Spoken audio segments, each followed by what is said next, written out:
Hi hello welcome to Kiran TV news. Mudragada Padmanabha Reddy గారు మళ్ళీ తెర మీదకి వచ్చారు.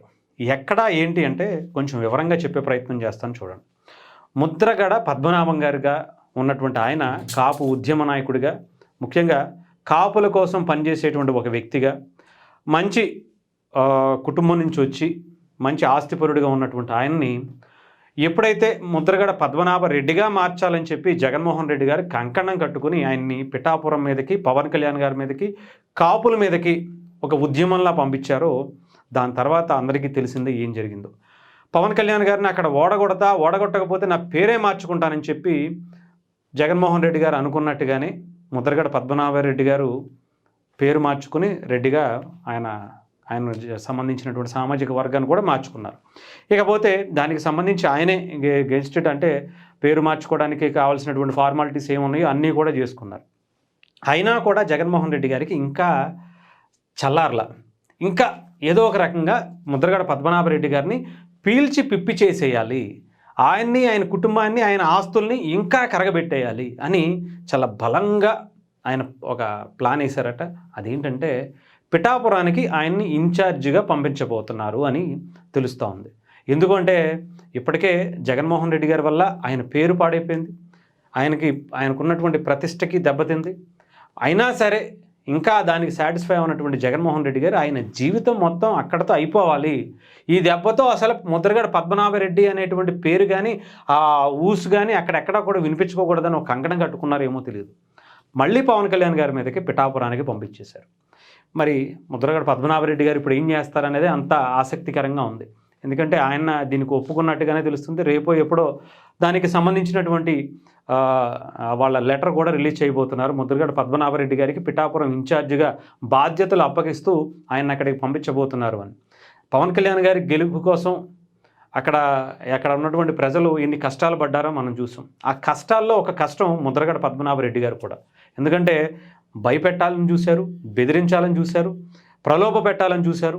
అన్ని రకాలుగా వైఎస్ఆర్సీపీకి సంబంధించిన ఉన్నటువంటి అప్పటి మాజీ మంత్రులు, అప్పట్లో ఉన్నటువంటి మంత్రులుగా ఉన్నటువంటి వ్యక్తులు, ఎమ్మెల్యేలు, ఎంపీలు అందరూ కూడా ఒక్కొక్క వార్డుని, మార్క్ మై వర్డ్స్ నిజంగానే చెప్తున్నా, ఒక్కొక్క వార్డుని వాళ్ళు ఒక 100 ఓటర్లు ఉంటే ఆ 100 ఓటర్ల కోసం ఒక ఎమ్మెల్యే, ఒక 500 మంది ఓటర్లు ఉంటే కనుక వాళ్ళ కోసం ఒక మినిస్టరు, ఒక ఎంపీ, మిథున్ రెడ్డి నుంచి, సజ్జల నుంచి, ఇంకొకరి నుంచి అందరూ కూడా అక్కడ దిగిపోయి వాళ్ళకి ఏం కావాలి అవి ఇవ్వటం, ప్రలోభ పెట్టడం, లేదా వాళ్ళని భయపెట్టడం, ఇది చాలా బాగా చేశారు. బట్ ఎక్కడా కూడా వర్కౌట్ అవ్వాలి. ఏదేమైనా కానీ ముద్రగడ పద్మనాభరెడ్డి గారు అనుకున్న దానికి ఎక్కువే కష్టపడ్డారు. మరి పవన్ కళ్యాణ్ గారు అంటే ఎందుకంత కక్షో, మెగా ఫ్యామిలీ అంటే ఎందుకంత కక్షో అప్పట్లో ఎవరికీ అర్థం కాల. కానీ జగన్మోహన్ రెడ్డి గారి మీద, రాజశేఖర రెడ్డి గారి మీద ప్రేమ మాత్రం అందరికీ అర్థమైంది. ఈయన కాపులు పేరు చెప్పుకుంటూనే వాళ్ళ కోసం ఊడిగం చేయడానికే పనిచేస్తారు తప్ప కాపులు ఎదుగుదల కోసం వీళ్ళు ఎక్కడా కూడా పని చేయరు.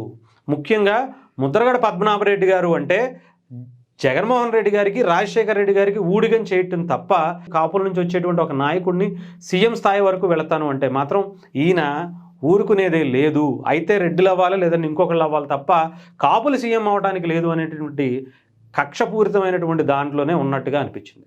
మరి ఇప్పుడు పిఠాపురంలో వచ్చారు, మళ్ళీ వెళ్తారంటున్నారు. అక్కడ కూడా ఇంకొకటి చెప్పాలి. ఆయన ఇక్కడ మా ఆడబడుచుని కనుక గెలిపిస్తే డిప్యూటీ సీఎం చేస్తానని చెప్పినటువంటి జగన్మోహన్ రెడ్డి గారు ఇప్పుడు ఆ ఆడబడుచుని పక్కకు గెంటేసి మరి ముద్రగడ పద్మనాభరెడ్డి గారిని ఏ రకంగా తీసుకొస్తారు? మరి నిజంగానే వంగ గీత గారిని పక్కకు పెట్టేశారా? లేదంటే ఇక్కడ గెలవటం కష్టమే అని చెప్పేసి ఖరాఖండిగా ఆమె కూడా ఏమన్నా జగన్మోహన్ రెడ్డి గారికి చెప్పేసిందా? పిఠాపురాన్ని ఇంకా మీరు కానీ ఎవరైనా సరే, ఏ రాజకీయ పార్టీ అయినా సరే అక్కడ వదిలేసుకోవాల్సిందే, అక్కడ పవన్ కళ్యాణ్ గారిదే అనేటువంటి ఒక ఏమన్నా సంకేతాలు ఏమన్నా పంపించిందా?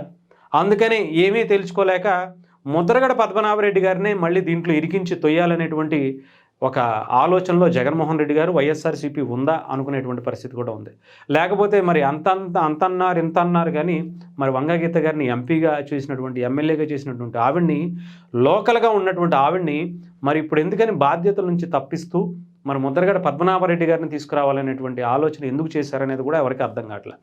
ఆవిడ చేయలేను ఉందా, తప్పుకుంటుందా, పవన్ కళ్యాణ్ గారి దాటికి జనసేన దాటికి అక్కడ మనం ఎన్ని చేసినా సరే ఉపయోగం ఉండదని చెప్పేసిందా?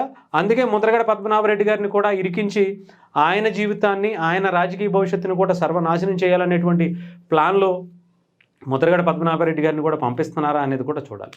కొంతవరకు వంగాగీత గారు జనసేనకి రావాలనుకుంటున్నారు, వచ్చేటువంటి ఆలోచనలో ఉన్నారు. మొన్న మాజీ ఎమ్మెల్యేగా ఉన్నటువంటి పెండెం దొరబాబు గారు వైఎస్ఆర్సీపీ నుంచి గెలిచినటువంటి ఆయన కూడా ఇప్పుడు జనసేన పార్టీలో జాయిన్ అయిపోయారు. అలాగే కొంత దగ్గరగా ఉంటున్నటువంటి సందర్భం ఏమన్నా ఉందా వంగాగీత గారు? అందుకే ఆవిడని తప్పించి మరి ముద్రగడ గారికి ఇప్పించాలనేటువంటి ప్రయత్నం ఏమన్నా చేస్తున్నారనేది కూడా చూడాలి. ఇది ఎప్పటి వరకు బయటకు వస్తుంది? ఇప్పటివరకు అయితే చర్చల వరకు కొంత వాళ్ళ ఆలోచన అయితే ఉన్నట్టుగా తెలుస్తుంది. పవన్ కళ్యాణ్ గారిని దెబ్బ కొట్టాలి, అక్కడ ఏదో ఒక రకంగా కులాల మధ్య, మతాల మధ్య, ప్రాంతాల మధ్య పవన్ కళ్యాణ్ గారికి చెడ్డ పేరు తీసుకొచ్చి అక్కడ ఒక ముద్ర వేయాలి, పవన్ కళ్యాణ్ గారికి చెడ్డ పేరు తీసుకురావాలి, ఆయన మళ్ళీ ఇంకోసారి గెలవకుండా చేయాలనేటువంటి కుట్రలు రెగ్యులర్గా చేస్తానే ఉంది వైఎస్ఆర్సీపీ ఎన్నో రకాలుగా. అక్కడ ఏం జరిగినా సరే అక్కడ కులముద్ర వేసేయటం, చిన్న పసిపిల్లల మధ్యలో కూడా వాళ్ళ మనసులో అంటే కులం అంటే ఏంటో తెలియనటువంటి ఆ మనసులు, పసి మనసుల్లో కూడా కులముద్రలు, కుల ద్వేషాల కింద తీసుకొచ్చేటువంటి పని వైఎస్ఆర్సీపీ చాలా బలంగానే చేస్తున్నటువంటి పరిస్థితి అయితే కనిపిస్తుంది. మరి చూడాలి ఏం చేస్తారు, ముద్రగడ పద్మనాభరెడ్డి గారు ఎలాంటి వ్యూహాలు రచిస్తారు పవన్ కళ్యాణ్ గారిని ఎదుర్కోవడానికి అనేది కూడా చూడాలి.